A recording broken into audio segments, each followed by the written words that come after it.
सहलो न जाला दर्द दिल के, सहलो न जाला दर्द दिल के।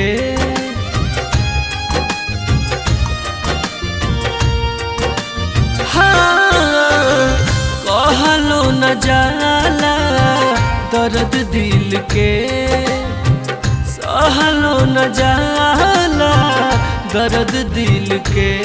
जान जैतू जान बाटे कितना तोहरो जरूरत, जान जैतू जान बाटे कितना तोहरो जरूरत। अखिया से हटे नहीं सूरत रे, अजबे रोग है मोहब्बत रे मोहब्बत। अखिया से हटे नहीं सूरत रे, अजबे रोग है मोहब्बत, अजबे रोग है मोहब्बत।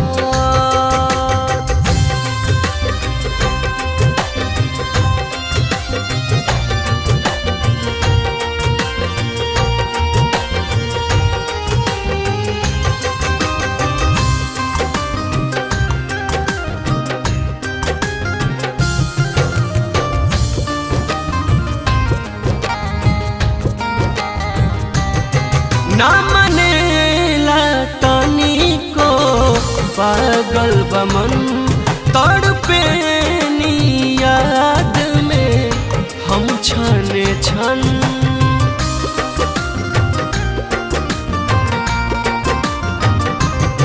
ना मनेला तानी को पागल बमन, तड़पे नी याद में हम छने छन। रोजो रहेला दिलवा तोहरे के ढूंढा, अखिया से हटे नहीं सूरत रे, अजबे रोग है मोहब्बत रे मोहब्बत। अखिया से हटे नहीं सूरत रे, अजबे रोग है मोहब्बत, अजबे रोग है मोहब्बत।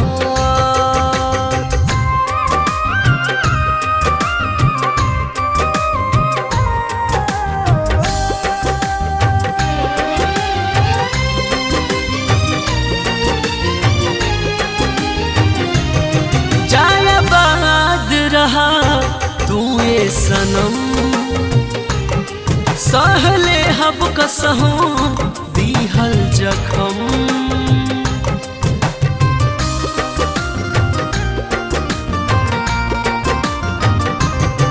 जायाबाद रहा तू ये सनम, सहले हब कसहूं दीहल जखम। हरिंदर हर जाई दीपा नहीं खान भूला, अखिया से हटे नहीं सूरत रे, अजबे रोग है मोहब्बत रे मोहब्बत। अखिया से हटे नहीं सूरत रे, अजबे रोग है मोहब्बत, अजबे रोग है मोहब्बत।